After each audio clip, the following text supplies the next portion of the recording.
Hi guys, welcome to market masters. మనం అయితే ఒక వీడియో చేయడం జరిగింది. మనకు ఆప్షన్ ట్రేడింగ్ వద్దు, మనం middle class families swing trading చేద్దామని.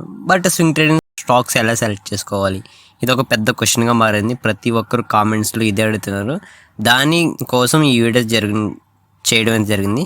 ఓకే, ఇక్కడ చూస్తున్నారు మీరు, ఇక్కడ చార్ట్స్లో నెట్ ప్రాఫిట్ 200% కన్నా ఎక్కువ ఉండాలి, సేల్స్ గ్రోత్ 10% కన్నా ఎక్కువ ఉండాలి, ప్రాఫిట్ గ్రోత్ 15% కన్నా ఎక్కువ ఉండాలి, రిటర్న్ ఆన్ క్యాపిటల్ 20% కన్నా ఎక్కువ ఉండాలి, డెబిట్ ఈక్విటీ మీకు తెలిసిందే, కంపెనీకి అప్పు ఉంటుంది కదా, అప్పు అనేది 20%కి బిలోనే ఉండాలి, పబ్లిక్ ఎవరైతే పబ్లిక్ హోల్డ్ చేస్తున్నారో అది 30% కన్నా తక్కువగానే ఉండాలి. ఇవన్నీ కాపీ చేసుకోండి ఫ్రెండ్స్. మీరైతే ఇదంతా కాపీ చేసుకున్న తర్వాత మీకైతే స్క్రీనర్ వెబ్సైట్లోకి వెళ్ళండి. డైరెక్ట్ స్క్రీనర్ వెబ్సైట్, స్క్రీనర్ అని టైప్ చేయండి. స్క్రీనర్ అని టైప్ చేసిన తర్వాత స్క్రీనర్ వస్తుంది. స్క్రీనర్లోకి వెళ్ళి ఫస్ట్ లింక్ ఏదైతే వచ్చిందో దాన్ని క్లిక్ చేయండి. మీకు అక్కడ మార్క్ చేస్తున్నా క్లియర్గా చూడండి. ఫస్ట్ లింక్ ఏదైతే వచ్చిందో దాన్ని క్లిక్ చేయండి.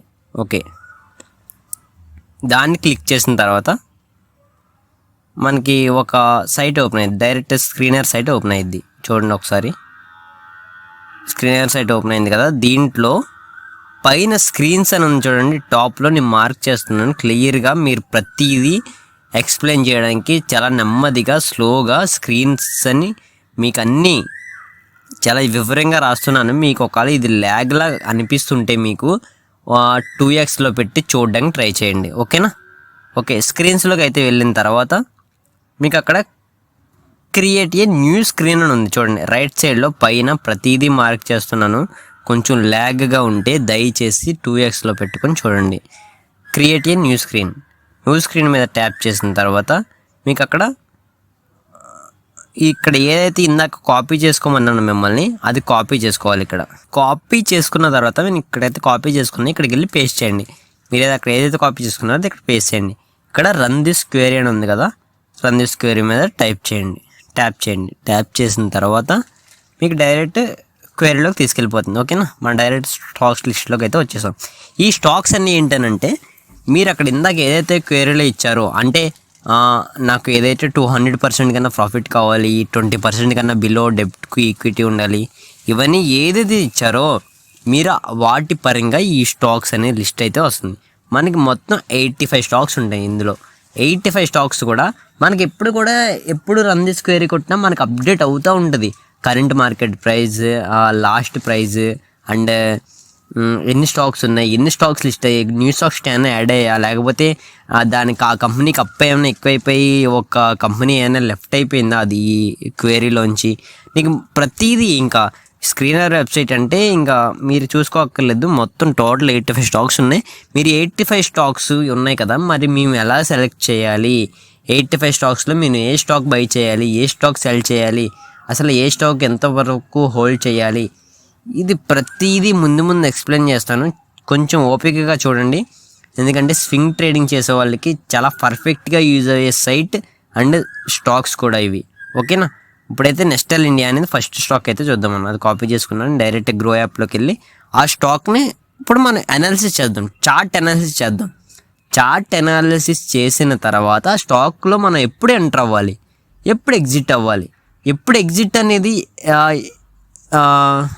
యువర్ క్యాపిటల్ మీద ఉంటుంది. మీరు 5,000 పెడుతున్నారో స్టాక్స్ పరంగా, మీరు 3% హెనప్ లేదు, నాకు 3% కాదు, నేను టార్గెట్ వరకు వెయిట్ చేస్తా, చార్ట్ అనాలిసిస్ తీసుకొని నేను టార్గెట్ వరకు వెయిట్ చేస్తా అంటే చాయిస్ ఇస్ యువర్స్. అది నేను చెప్పేది ఏంటంటే, మీరు ఎంత క్యాపిటల్ మీద ఒక్క స్టాక్కి 5,000 కింద తీసుకున్నా మీరు జస్ట్ 3% ప్రాఫిట్ అంటే 150 రూపీస్ మీరు పర్ స్టాక్కి వెంటనే సెల్ చేస్తారు. మళ్ళీ నెక్స్ట్ ఏ స్టాక్ కొనాలి, ఇప్పుడు మీరు ముందు 5,000కి ఒక స్టాక్ కొన్నారు, దాన్ని మళ్ళీ 150 యాడ్ అయ్యింది, 5,150 రూపీస్ పెట్టి ఇంకొక స్టాక్ కొంటారు. కొనిన తర్వాత మళ్ళీ దానికి 3% వచ్చాక అది మళ్ళీ అమ్మేస్తారు. ఓకేనా? ఈ రూల్ ఫాలో అవ్వండి. కొంచెం చిన్నగా స్టార్ట్ చేద్దాం, పోయేదేముంది, ప్రతిదీ నేర్చుకుంటారు కదా, చిన్నగానే స్టార్ట్ చేయండి. ఇప్పుడు నేను అక్కడ చార్ట్ అనాలిసిస్ ఎలా చేస్తున్నానో కొంచెం అబ్జర్వ్ చేయండి. అలాగని నా స్టాక్ సజెషన్ ఇప్పుడు అదేమి కాదు. ఎలా అనాలిసిస్ చేయాలి, 1 ఫిబోనసీ యూజ్ చేసుకోవచ్చు, 2 ఇంకా మనకి ఇవి ఉన్నాయి కదా, daily time frame, weekly time frame, మీకు చార్ట్ ఎలా అనాలిసిస్ చేయాలో మీకు మ్యాక్సిమం తెలిసే ఉంటుంది. అలా అనాలిసిస్ చేసి చూడండి. లేదు సార్ మాకు చార్ట్ అనాలిసిస్ ఎలాగో తెలియదు అంటే అది కూడా కామెంట్ చేయండి, చార్ట్ అనాలిసిస్ ఎలా చేయాలో చెప్దాం, సరేనా? ఇప్పుడైతే చార్ట్ అనాలిసిస్ అయితే చేస్తున్నాం. మనం కాపీ చేసుకొని ఫేడ్ చేసుకొని క్వెరీ కొట్టి ఇదంతా కాకుండా మనం దీన్ని సేవ్ చేసుకోవచ్చు. ఎలా సేవ్ చేయడం ఎలా అంటే టాప్లో సేవ్ దిస్ క్వెరీ అని చూడండి. మీరు ప్రతిదీ మార్క్ చేస్తున్నా సేవ్ దిస్ క్వెరీలోకి వెళ్తే దానిపైన ట్యాప్ చేస్తే మీకు సేవ్ అని అడిగిద్ది.